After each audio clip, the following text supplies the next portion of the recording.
Hello 446, this is Sherry Weingart, and today is Wednesday, May 29th.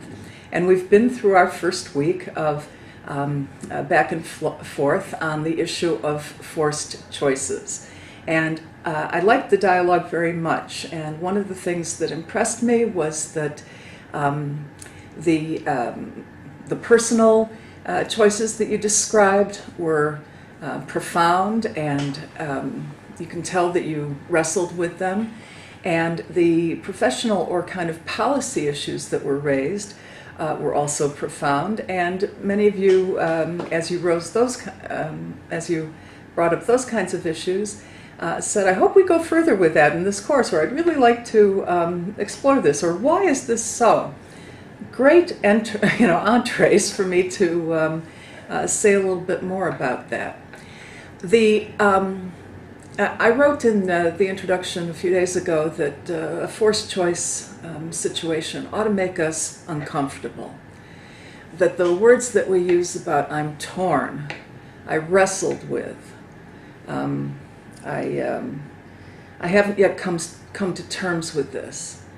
That's how you know you're dealing with something important, and the consequence matters. And the consequence of what we choose and what we don't choose. That's what we're going to spend most of the course talking about.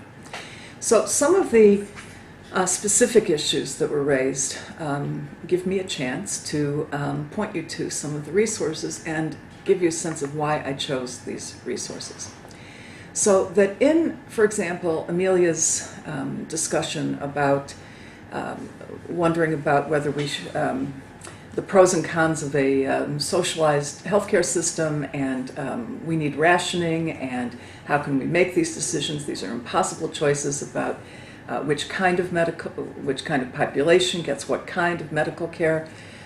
These profundities are certainly the content of this course, and you'll be interested to know that the main author that we have for our textbook, Norman Daniels, who in whom you'll read the first 3 and 4 chapters very soon, also wrote with Daniel Sabin a book a few years ago that I used for this course 2 years ago, called "Setting Limits Fairly: Learning to Share Resources for Learning to Share Resources for Health." And this book is an elaboration of their theory that's hinted in the book that we're using this time, called Accountability for Reasonableness, A for R. And that is a decision-making framework that was used in Oregon several years ago to do their brave rationing thing, and which is being used in other countries as well. We will talk about this. We will talk about the various kinds of schemes and frameworks for rationing or for decision-making around medical care services that have been used. We will also discuss in real time the issue about the sequestration, what that has done, is doing, will do to public health and social services that all of us are either working in or will be getting jobs in or hope to be getting jobs in, etc. And so that is, sequestration is a form of rationing, as you know. The other thing that the dialogue this week, that first week, brought up was the decision-making, and I hinted at this a little bit in my response to Mary, and I will follow up on that, but there's a lot of literature, as you must know, about decision-making, and some of it is based in the ethical realm, and some of it's based in the cognitive or psychological realm, and a lot of it seems to come down to, do you make decisions based on utilitarian kind of considerations, cost-benefit, and who is the majority best served by something, or on the basis of deontology, of obligation, and that's one kind of ethical system.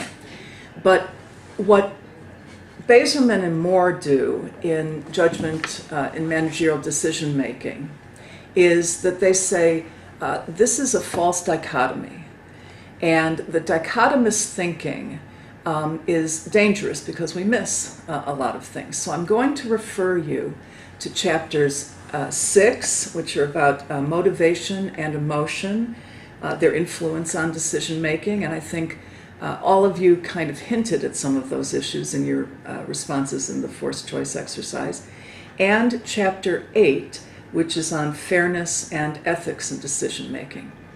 The reason this is important was kind of hinted at again in Amelia's essay, where she cites another professor in the health policy and administration, William Kling, who said, well, if you're in this course, you must be a good person. Well, Professor Kling's assertion is an example in logic of affirming the antecedent. So but the issue becomes, you've got the antecedent affirmed, that if you're in this class, you're a good person, but it doesn't answer what does a good person mean, what does a good person do in this context.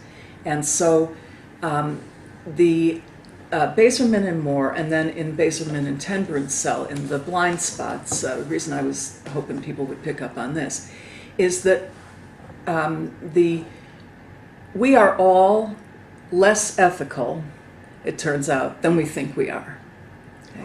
So everybody would say they're an ethical person. Is there anybody who would, if there were a forced choice, okay, you stand over here if you're ethical, you stand over there if you're not.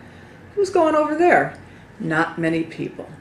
So we all have a sense of ourselves as ethical, and the issue is, do we understand the ways in which we are susceptible to threats to that ethicality?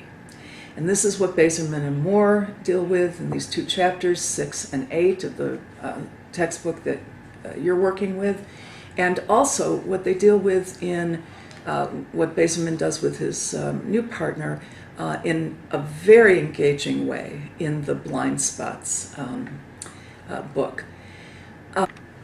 This all makes me think of the work of Anthony Greenwald and his associates, who've been working since 1998 on the issues of implicit bias. And I will put a link to the there's a 3-university consortium that's been working on this for so many years. And you may have heard of these experiments where you can go online and you're shown pictures, and then you have reaction times measured that measure your implicit biases toward and away from favorable impressions of certain groups, racial groups, various decisions that people make, other attributes that are tested. So I'm going to put up the link for, I think it's called projectimplicit.net, and I'd like you to take a look at some of that and see if you're more racist than you think, and you're less tolerant of fat people than you think, and how that goes with one of our course themes, which is that you're a little less ethical than you think. And so we have to make environments and make explicit the choice conditions under which we live. See you next week.